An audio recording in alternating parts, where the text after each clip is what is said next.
ನಮಸ್ಕಾರ dear friends. ರೀಸೆಂಟಾಗಿ ನಾನು ಐನಾಕ್ಸ್ ವಿಂಡಲ್ಲಿ 43% ಅಷ್ಟು ರಿಟರ್ನ್ಸ್ ತೆಗೆದೆ. ಸೊ ಅದಕ್ಕೆ ಪ್ರೂಫ್ ಬಂದ್ಬಿಟ್ಟು ಇಲ್ಲಿದೆ ನೋಡಿ. ಐನಾಕ್ಸ್ ವಿಂಡನ್ನು ನಾನು ಜುಲೈ 29th ನಾನು ಬೈ ಮಾಡಿ ಸೆಪ್ಟೆಂಬರ್ 18th ನಾನು ಸೇಲ್ ಮಾಡಿದ್ದೀನಿ. ಇವಾಗ ಈ ಸ್ಟಾಕ್ನ ಅನಾಲಿಸಿಸ್ ನಾನು ಹೇಗೆ ಮಾಡಿದೆ, ಎಲ್ಲಿ ಬೈ ಮಾಡಿದೆ ಆ್ಯಂಡ್ ಯಾಕೆ ಆ ಪಾಯಿಂಟಲ್ಲಿ ಬೈ ಮಾಡಿದೆ, ಎಲ್ಲಿ ಸೇಲ್ ಮಾಡಿದೆ, ಯಾಕೆ ಆ ಪಾಯಿಂಟಲ್ಲಿ ನಾನು ಸೇಲ್ ಮಾಡಿದೆ ಅಂತ ಎಕ್ಸ್ಪ್ಲೇನ್ ಮಾಡ್ತೀನಿ. ಬನ್ನಿ ನೋಡೋಣ. ಈಗ ಐನಾಕ್ಸ್ ವಿಂಡೋ ಲಾಸ್ಟ್ ಇಯರ್ ಎಂಡಲ್ಲಿ ಸ್ವಲ್ಪ ಪುಷ್ ತಗೊಂಡು ಇಯರ್ ಸ್ಟಾರ್ಟಿಂಗಲ್ಲಿ ಮೇಲ್ ಬಂದು ಅದಾದ್ಮೇಲೆ ಕನ್ಸಾಲಿಡೇಷನ್ ಫೇಸಲ್ಲಿತ್ತು. ಇದು ಕನ್ಸಾಲಿಡೇಷನ್ ಫೇಸ್ ಆಗಿರುತ್ತೆ ಐನಾಕ್ಸ್ ವಿಂಡ್ದು. ಇವಾಗ ಕನ್ಸಾಲಿಡೇಷನ್ ಫೇಸಲ್ಲಿ ಒಂದು ರೆಸಿಸ್ಟೆನ್ಸ್ ಝೋನು, ಇನ್ನೊಂದು ಸಪೋರ್ಟ್ ಝೋನ್ ಇರುತ್ತೆ. ಸ್ಟಾಕು ಆ ಪಾಯಿಂಟಲ್ಲಿ ಮೇಲೆ ಕೆಳಗೆ ಆಡ್ತಾ ಇರುತ್ತೆ. ಸೊ ಆ ರೆಸಿಸ್ಟೆನ್ಸ್ ಝೋನ್ನ ಬ್ರೇಕ್ ಆದಾಗ ನಾನು ಬೈ ಮಾಡಬೇಕಾಗಿತ್ತು. ಇಷ್ಟೇ ಸಿಂಪಲ್ ಕಾನ್ಸೆಪ್ಟ್. ಸೊ ಇವಾಗ ಇದಕ್ಕೆ ನಾನು ಅಡಿಷ್ನಲ್ ಆಗಿ 3 ಇಂಡಿಕೇಟರ್ಸ್ ಹಾಕೊಂಡಿದ್ದೀನಿ. ಒಂದು 20 ಸಿಂಪಲ್ ಮೂವಿಂಗ್ ಆವ್ರೇಜ್ ಹಾಕೊಂಡಿದ್ದೀನಿ. ಈ ವೈಟ್ ಲೈನ್ ಬಂದು 20 ಸಿಂಪಲ್ ಮೂವಿಂಗ್ ಆವ್ರೇಜ್. ಇನ್ನು ಒಂದು ವಾಲ್ಯೂಮ್ ಹಾಕೊಂಡಿದ್ದೀನಿ. ವಾಲ್ಯೂಮ್ ಹಾಕೊಂಡು ಅದಕ್ಕೆ ನಾನು 10 ಸಿಂಪಲ್ ಮೂವಿಂಗ್ ಆವ್ರೇಜ್ ಲೈನ್ನ ಆ್ಯಡ್ ಮಾಡ್ಕೊಂಡಿದ್ದೀನಿ. ಜೊತೆಗೆ 14 ಪೀರಿಯಡ್ ಆರ್ ಎಸ್ ಐನ ನಾನು ಎಲ್ಲ ಕಡೆ ಯೂಶಲಿ 70-30 ಇರುತ್ತೆ. ನಾನು ಆ ಝೋನ್ನ 60-40ಗೆ ಚೇಂಜ್ ಮಾಡ್ಕೊಂಡಿದ್ದೀನಿ. ಸೊ ಇವಾಗ ಇಲ್ಲಿ ನೀವು ನೋಡ್ಬೋದು, ಇದು ಕನ್ಸಾಲಿಡೇಷನ್ ಫೇಸು ಐನಾಕ್ಸ್ ವಿಂಡ್ದು. ಅದಾದಮೇಲೆ ಇದು ಮೇಲ್ಗಡೆ ಬಂದು ಇಲ್ಲಿ ರೆಸಿಸ್ಟೆನ್ಸ್ ಝೋನ್ ಇರುತ್ತೆ. ರೆಸಿಸ್ಟೆನ್ಸ್ ಯಾವಾಗಲೂ ಒಂದು ಲೈನ್ ಆಗಿರಲ್ಲ, ಅದೊಂದು ದಯವಿಟ್ಟು ತಿಳ್ಕೊಳ್ಳಿ. ಅದು ಯಾವಾಗಲೂ ಒಂದು ಝೋನ್ ಆಗಿರುತ್ತೆ. ಆ್ಯಂಡ್ ಈ ಪಾಯಿಂಟಲ್ಲಿ ಎಲ್ಲಿ ಅದು ರಿವರ್ಸ್ ಹ್ಯಾಮರ್ ಆಯಿತು ಆವಾಗ ಅದ್ರ ಝೋನ್ ಎಕ್ಸ್ಪ್ಯಾಂಡ್ ಆಯಿತು. ಇವಾಗ ಆ ಝೋನ್ ಎಕ್ಸ್ಪ್ಯಾಂಡ್ ಆಯಿತು ಆ್ಯಂಡ್ ಅದು ತುಂಬ ಸ್ಟ್ರಾಂಗ್ ಆಗಿ ಎಕ್ಸ್ಪ್ಯಾಂಡ್ ಆಗಿದೆ.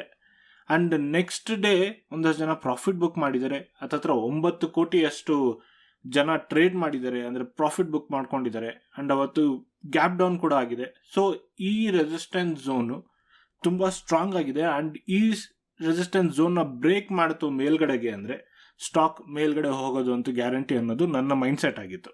ಸೊ ಈ ರೆಸಿಸ್ಟೆನ್ಸ್ ಝೋನ್ನ ನಾನು ಮಾರ್ಕ್ ಮಾಡಿ ಇದನ್ನು ಎಕ್ಸ್ಟೆಂಡ್ ಮಾಡಿ ಈ ರೆಸಿಸ್ಟೆನ್ಸ್ ಝೋನ್ನ ಬ್ರೇಕ್ ಆಗೋದಕ್ಕೋಸ್ಕರ ನಾನು ವೆಯ್ಟ್ ಮಾಡ್ತಾ ಇದ್ದೆ.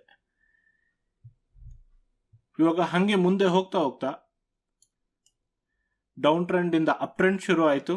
ಹೆಂಗೆ ಗೊತ್ತಾಯಿತು ಅಂತಂದರೆ, ಇವಾಗ ಪ್ರೈಸು ಮೇಲೆ ಕೆಳಗೆ ಹೋಗ್ತಾ ಇತ್ತು ಇಲ್ಲಿ. ಆ್ಯಂಡ್ ಅವಾಗ ಈ 20 ಸಿಂಪಲ್ ಮೂವಿಂಗ್ ಆವ್ರೇಜ್ ನೀವು ನೋಡ್ಬೋದು. ಅಪ್ವರ್ಡ್ ಟ್ರೆಜೆಕ್ಟರಿಯಲ್ಲೂ ಇಲ್ಲ, ಡೌನ್ವರ್ಡ್ ಟ್ರೆಜೆಕ್ಟರಿಯಲ್ಲೂ ಇಲ್ಲ. ಅಂದರೆ ಮೇಲೂ ಹೋಗ್ತಾ ಇಲ್ಲ, ಕೆಳಗೂ ಬರ್ತಾ ಇಲ್ಲ. ಒಂಥರ straight line, almost straight line ಥರ ಮೂವ್ ಆಗ್ತಾ ಇತ್ತು ಇಲ್ಲಿ ಈ ಪಾಯಿಂಟಲ್ಲಿ. ಬಟ್ ಅದಾದಮೇಲೆ ಮೇಲೆ ಟ್ರೇಡ್ ಆಗೋದಕ್ಕೆ ಶುರು ಆಯಿತು 20 simple moving average. And price ಕೂಡ ಆ 20 ಸಿಂಪಲ್ ಮೂವಿಂಗ್ ಆವ್ರೇಜ್ಗೂ ಮೇಲ್ಗಡೆನೇ ಜಾಸ್ತಿ ಇರೋದಕ್ಕೆ ಶುರು ಆಯಿತು. ಸೊ ಒಂದು ಮೇಲ್ಗಡೆ ಹೋಗೋಕ್ಕೆ ಶುರುವಾಗಿದೆ ಈ ಸ್ಟಾಕು ಅನ್ನೋದು ಗೊತ್ತಾಯಿತು. ಆ್ಯಂಡ್ ಈ day 4th July huge volume ಸಿಕ್ತು. ಆ್ಯಂಡ್ ಅವಾಗಿಂದ ನಾನು ತುಂಬ ಡೈಲಿ ನೋಡೋದಕ್ಕೆ ಶುರು ಮಾಡಿದ್ದೆ. ಆ್ಯಂಡ್ ನಂದು ವೆಯ್ಟ್ ಇದ್ದಿದ್ದು ಈ ರೆಸಿಸ್ಟೆನ್ಸ್ ಝೋನ್ನ ಬ್ರೇಕ್ ಆಗೋದಕ್ಕೆ ನಾನು ವೆಯ್ಟ್ ಮಾಡ್ತಾ ಇದ್ದೆ.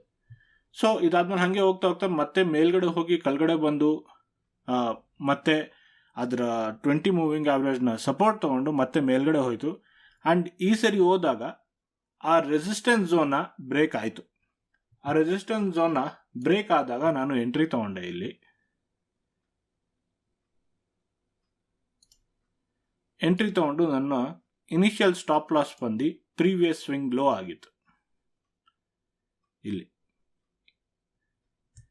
ಇದಾದಮೇಲೆ ನಾನು ಸ್ಟಾಕ್ ಬಗ್ಗೆ ಡೈಲಿ ನೋಡ್ತಾ ಇದ್ದೆ, ಏನಕ್ಕೆ ಅದು ಸ್ಟಾಪ್ ಲಾಸ್ ಹಿಟ್ ಆಗಿದೆಯೋ ಇಲ್ವೋ ಅಂತ ನೋಡೋದಕ್ಕೆ. ಅದಾದಮೇಲೆ ಬ್ರೇಕ್ ಆಯಿತು. ಆ್ಯಂಡ್ ಆಬ್ವಿಯಸ್ಲಿ ಬ್ರೇಕ್ ಆಗಿ ಮತ್ತೆ ಕೆಳಗಡೆ ಬಂದು ಮತ್ತೆ ಸಪೋರ್ಟ್ ತೊಗೊಂಡು 20 ಸಿಂಪಲ್ ಮೂವಿಂಗ್ ಆವ್ರೇಜ್ದು. ಆ 20 ಸಿಂಪಲ್ ಮೂವಿಂಗ್ ಆವ್ರೇಜ್ಗೂ ಕೆಳಗೆ ಹೋಗ್ದಿರ ಅದರ ಸಪೋರ್ಟ್ ತೊಗೊಂಡು ಮತ್ತೆ ಮೇಲ್ಗಡೆ ಹೋಯಿತು. ಆ್ಯಂಡ್ ಬ್ಯೂಟಿಫುಲ್ ಆಗಿ ಗ್ಯಾಪ್ ಅಪ್ ಆಗಿ ವಿತ್ ಹ್ಯೂಜ್ ವಾಲ್ಯೂಮ್.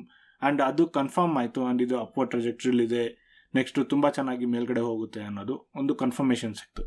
ಸೊ ಇವಾಗ ನೆಕ್ಸ್ಟ್ ಮೇಲ್ಗಡೆ ಹೋದಾಗ ನಾನು ಮತ್ತೆ ಅದನ್ನು ಬೈ ಮಾಡೋದಕ್ಕೆ ನಾನು ವೆಯ್ಟ್ ಮಾಡ್ತಾ ಇದ್ದೆ. ಅದನ್ನು ಪಿರಮಿಡಿಂಗ್ ಅಂತ ಹೇಳ್ತಾರೆ. ಸೊ ಇವಾಗ ಈ ಪಾಯಿಂಟ್ವರೆಗೂ ಮೇಲ್ಗಡೆ ಹೋಗಿ ಅದಾದ್ಮೇಲೆ ಮತ್ತೆ ಇಲ್ಲೊಂದು ಬ್ರೀಫ್ ಕನ್ಸಾಲಿಡೇಷನ್ ಪೀರಿಯಡ್ ಶುರು ಆಯಿತು.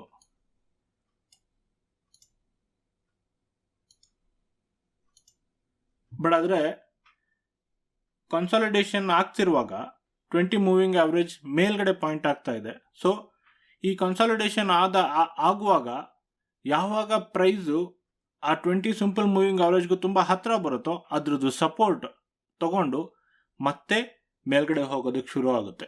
ಸೊ ನಾನು ಆ 20 ಮೂವಿಂಗ್ ಆವ್ರೇಜ್ ಹತ್ತಿರ ಬರೋದಕ್ಕೆ ನಾನು ವೆಯ್ಟ್ ಮಾಡ್ತಾ ಇದ್ದೆ ಆ ಕನ್ಸಾಲಿಡೇಷನ್. ಸೊ ಅದಾದಮೇಲೆ ಅದು 20 ಮೂವಿಂಗ್ ಆವ್ರೇಜ್ ಹತ್ತಿರ ಬಂತು. ಹತ್ತಿರ ಬಂದಾಗ ನಾನು ಮತ್ತೆ ಸೆಕೆಂಡ್ ಲಾಟ್ ಬೈ ಮಾಡಿದೆ. ಸೆಕೆಂಡ್ ಲಾಟ್ ಬೈ ಮಾಡಿ ನಾನು ಸೆಪ್ಟೆಂಬರ್ 18th ನಾನು ಸೇಲ್ ಮಾಡಿದೆ. ಈ ಡೇಟ್ ನಾನು ಸೇಲ್ ಮಾಡಿದೆ. ಅರೌಂಡ್ 40% ಅಷ್ಟು ನಾನು ರಿಟರ್ನ್ಸ್ ಐನಾಕ್ಸ್ ವಿಂಡಲ್ಲಿ ನೋಡಿದೆ. ಈಗ ಈ ದಿನ ಏನಕ್ಕೆ ನಾನು ಸೇಲ್ ಮಾಡಿದೆ ಅನ್ನೋದು ತುಂಬ ಇಂಪಾರ್ಟೆಂಟ್ ಆಗುತ್ತೆ.